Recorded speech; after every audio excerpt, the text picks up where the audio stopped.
tvdemente.tv. Demente, Noticias Demente, el noticiario más completo de la televisión de habla hispana.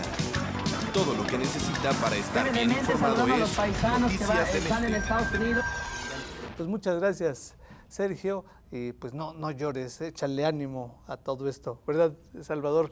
Está con nosotros Salvador Alvarado Garibaldi, maestro de la Escuela Nacional de Trabajo Social de la UNAM, de la Universidad Nacional Autónoma de México, que viene a platicarnos sobre pues los jóvenes en el actual sistema neocapitalista, neoliberal que estamos, pues no sé ya si decir viviendo, sufriendo, Salvador. Por supuesto. Muchas gracias que estás con nosotros, ¿no? ¿Qué tal, Elías? Muchas gracias por la invitación, primero que nada. Y bueno, pues bien lo señalas, en realidad es un impacto muy adverso el que se vive en función de esta nueva configuración del mundo. Entonces yo quisiera, no sé, de manera muy general plantear algunos aspectos que me parecen han tenido un impacto muy negativo en los jóvenes. Es decir, cuáles son los problemas principales que enfrentan los jóvenes en un contexto como el que vivimos, un contexto de gran desintegración social, en donde se han colapsado los mecanismos tradicionales de integración social. Yo no estoy diciendo nada nuevo. Me parece que tenemos ahora en esta temporada de campañas, tenemos que ser muy claros en exigirle a quienes intenten gobernar este país que hay que regresar a las cuestiones básicas. Los problemas de los jóvenes no van a resolverse si no atendemos las cuestiones básicas. Educación y empleo son los dos aspectos fundamentales que le permiten a un sujeto integrarse a la sociedad, tener una vida productiva, tener autonomía, tener información para tomar decisiones informadas y por tanto ser un sujeto integrado a la sociedad. Y en este caso ni educación ni empleo, ni educación. Hay como una posibilidad para los jóvenes, ni para nadie, Salvador. Exactamente, ese es el gran drama que se vive en este país. Es decir, vivimos una sociedad polarizada, una sociedad segmentada, en donde hay un núcleo muy reducido incorporado a la economía globalizada y una mayoría que vive los efectos perversos de ese proceso de globalización. De suerte tal que hemos observado, no obstante de las cifras alegres que nos da el presidente de la República, hemos observado un proceso de pauperización social muy severo que trae consigo una llamada de atención muy seria. Se están prendiendo focos rojos que si no los atendemos podemos entrar en una espiral de violencia muy complicada. Y esto así porque el problema principal de este país no es cierto que sea la pobreza, Elías. Yo creo que tenemos que ser muy claros en ese sentido. Tampoco estoy diciendo nada nuevo. Ya desde 1823 Alexander von Humboldt señalaba que este país era el paraíso de la desigualdad social. Entonces, si observamos este proceso reciente de crecimiento de la pobreza, es cierto, es innegable. Vamos a los datos oficiales, 53.7% de mexicanos son pobres, o según Julio Volvinic, ahora diputado perredista, y experto en estudios de pobreza, señala que el 69% de los mexicanos viven en la pobreza.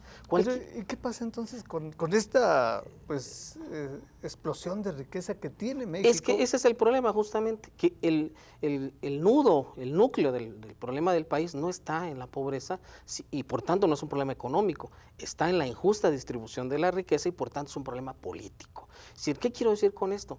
Que el crecimiento de la pobreza trae su correlato con el crecimiento de la concentración de la riqueza. Se les olvida decir a los políticos profesionales que el crecimiento de la pobreza ha venido de manera paralela experimentando un proceso de crecimiento de la riqueza en muy pocas manos. El problema de la pobreza es el problema principal de los países que no generan riqueza. Este es un país que genera riqueza. Este país genera. Sí, por supuesto, pero... Vamos a un corte, Salvador, sí, y ahorita retomamos vale. Vamos a un corte y regresamos.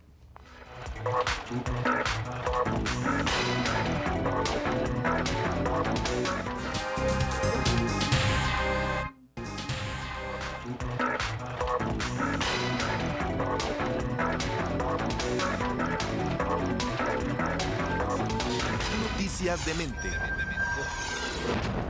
Pues seguimos aquí en el espacio de la entrevista con Salvador Alvarado Garibaldi, maestro de la Escuela Nacional de Trabajo Social de la UNAM, de nuestra universidad, Salvador. Siempre hay que presumirla, ¿no? Por supuesto. Siempre hay que presumirla.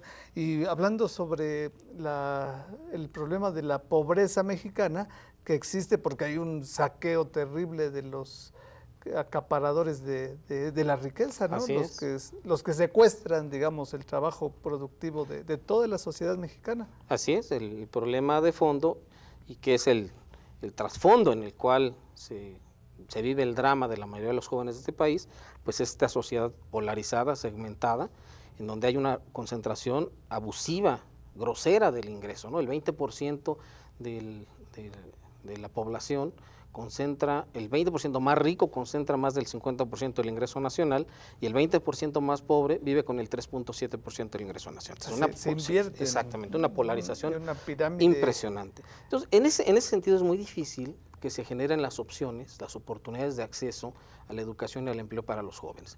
Y además, tenemos que agregar un factor fundamental ahora para poder entender el problema de los jóvenes. Es decir, hoy el problema de los jóvenes, Elías, es el problema del país.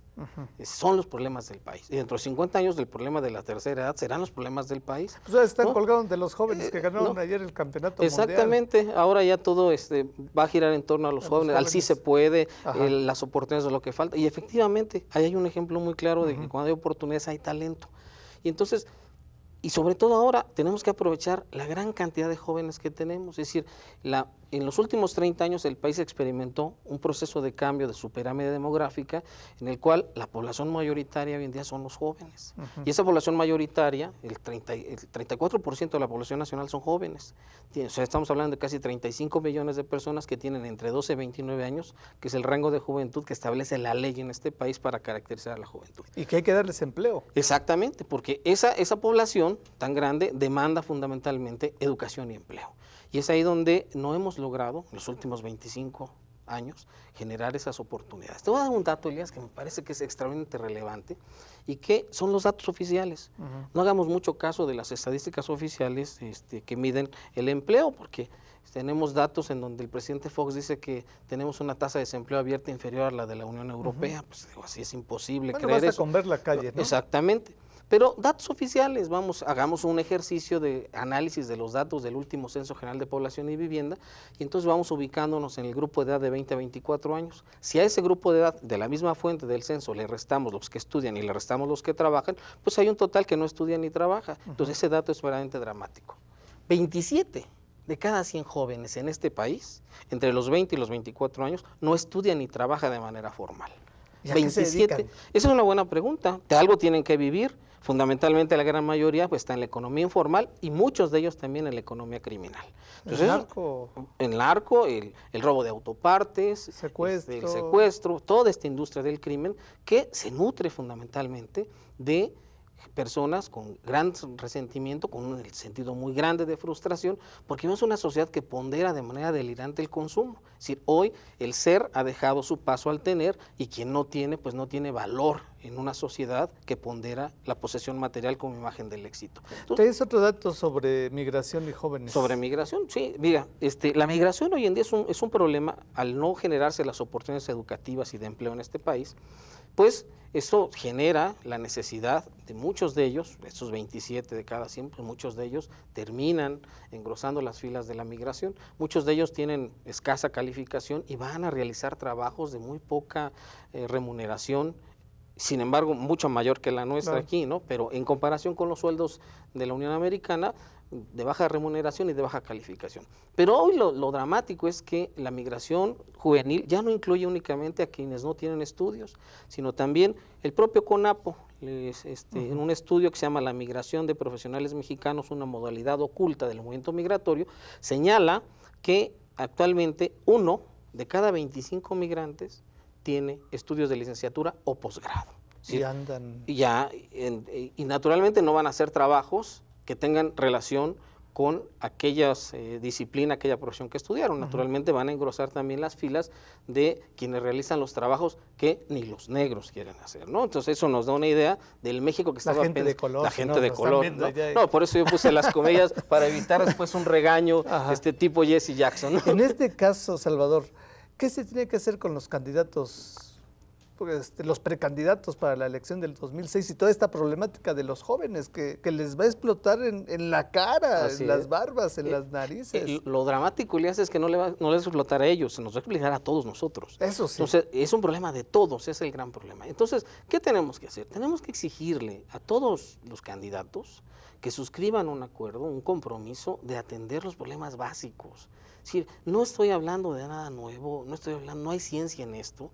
es simple y sencillamente una visión de Estado. No tenemos estadistas, no tenemos gente con una visión de largo plazo en donde se sacrifiquen los intereses particulares por un proyecto de nación. Tenemos que empezar a pensar que este país se nos está desbaratando, nos puede estallar en la cara, como lo señalas, a todos, y aquí perdemos todos. Eso tienen que entenderlo los candidatos, que si no se generan oportunidades educativas, si no se generan oportunidades de empleo, va a ser muy complicado, muy complicado reconstruir este país, este país que está actualmente viendo un proceso de fragmentación terrible, de una pedacería que estamos observando, que tiene que ver con la crisis de la socialización en el seno familiar, con la corrupción y la impunidad. Ya vimos nuestros invitados anteriores, cómo hay una constante de falta de ejercicio de la justicia, que tiene que ver, esto se traduce en la pérdida de la credibilidad en las instituciones. Entonces, quien no cree en las instituciones, no cree en la ley y por tanto no la cumple ni exige su cumplimiento.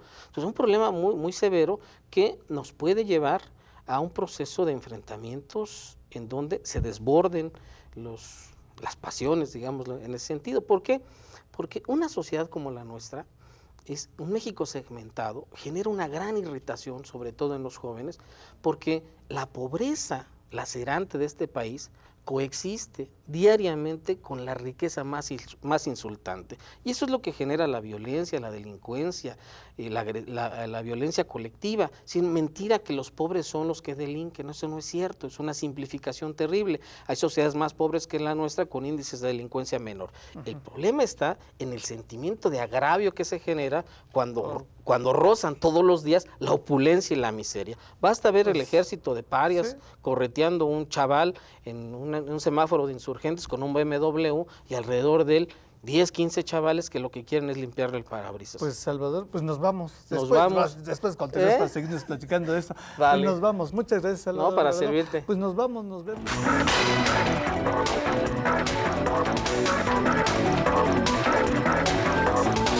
Noticias de Mente. Pues qué bueno que están aquí en el noticiero de TV de Mente.